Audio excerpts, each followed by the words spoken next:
بسم اللہ الرحمن الرحیم نحمده ونصلی علی رسولہ الکریم اما بعد۔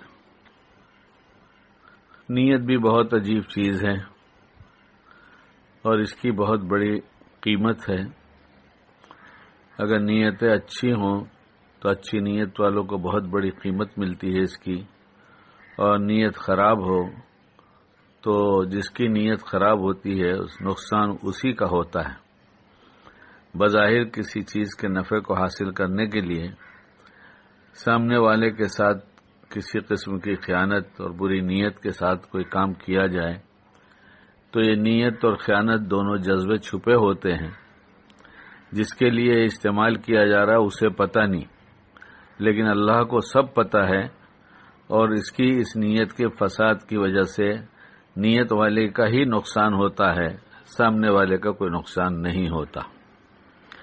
اور ظاہر میں کچھ نقصان ہو بھی جائے تو اس کے پیچھے اللہ کے ایک بہت بڑا اجر ملتا ہے اس کو نقصان۔ اس لیے ہر معاملے میں اپنی نیت درست رکھیں۔ اچھی نیتوں والوں کو بہت کچھ ملتا ہے۔ ایک بادشاہ شکار کرتے ہوئے جنگل میں راستہ بھول گیا، اور جتنا وہ راستے کی تلاش میں بھٹکتا رہا اتنے ہی اور زیادہ راستہ بھولتا رہا، یہاں تک کہ وہ تھک گیا اور اس کو جنگل میں ایک باغ نظر آیا، جھوپڑا نظر آیا، انار کا باغ تھا، وہاں پہنچ گیا اور اب تھک کر اس باغ والے کی کھاٹ پہ بیٹھ گیا، اور وہ شکار کے لباس میں تھا، اور گاؤں والوں کو کیا معلوم کہ بادشاہ کون ہے کیا ہے۔ اس نے دیکھا کوئی شکاری ہے، پوچھا کیا خدمت کروں۔ بادشاہ نے دیکھا کہ انار کا بہت بڑا باغ ہے، لیکن بادشاہ نے باغ کی کوئی چیز کا سوال نہیں کیا، پانی مانگا۔ تو مالی نے کہا، باغ والے نے کہا کہ میں آپ کو انار کا جوس نہ پلا دوں۔ بادشاہ کو اس نے ایک انار توڑ کر عرق نچوڑا ہے تو اس سے جو گلاس بھر گیا، بہت بڑا گلاس تھا، اور کچھ انار باقی رہ گیا، اور بادشاہ کو پلایا۔ بادشاہ بہت خوش ہوا اور دل ہی دل میں سوچنے لگا کہ اتنا بڑا باغ ہے، ایسے نہ جانے کتنے باغ ہوں گے، اس پہ اگر ہم کچھ ٹیکس لگا دیں تو خزانے میں کچھ پیسے آ جائیں گے۔ ابھی پیاس بجھی نہیں تھی، اس نے کہا ایک گلاس اور پلا دو۔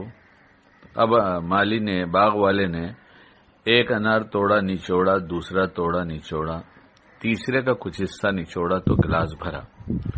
بادشاہ کو بڑا تعجب ہوا، اس نے کہا اسی درخت کا ہے یہ، اور میں سامنے دیکھ رہا ہوں، یہ کیا بات ہو گئی؟ تو اس نے کہا باغ والے نے کہ لگتا ہے بادشاہ کی نیت خراب ہو گئی۔ تو بادشاہ نے توبہ کیا اور اب امتحان کے لیے کہا کہ ایک گلاس اور پلاؤ، یعنی دوسرا گلاس پینے کے بعد کا اور ایک گلاس پلاؤ، اور نیت بادشاہ نے بدل دیا کہ اب میں ٹیکس نہیں لگاؤں گا، اور کہا کہ ایک گلاس اور پلاؤ۔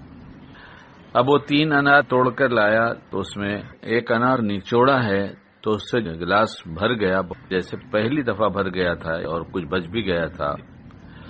تو باغ والا ہنسنے لگا کہ بادشاہ کی نیت ٹھیک ہو گئی۔ بادشاہ نے کہا میں ہی بادشاہ ہوں، اور ایسا معاملہ پیش ہوا تھا۔ اس لیے ہم اپنے نفع کے لیے، اللہ کو راضی کرنے کے لیے اپنی نیتیں درست کریں۔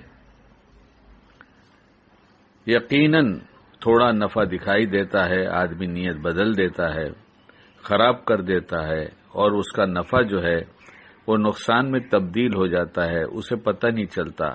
اگر مقدر کی روزی بھی آتی ہے تو اس نیت کی خرابی کی وجہ سے وہ زیادہ بھی اسے ہمیشہ کم دکھائی دیتا ہے، اور اگر اس نے اچھی نیت کر لیا تو کم بھی آتا ہے، تو برکتوں کے ساتھ۔ اس لیے اللہ خیانت کرنے سے، نیت کی خرابی سے ہم سب کی حفاظت فرمائے اور اچھی نیت والا بنائے، اور اس کا نفع ہمیں عطا فرمائے اور امت کو بھی۔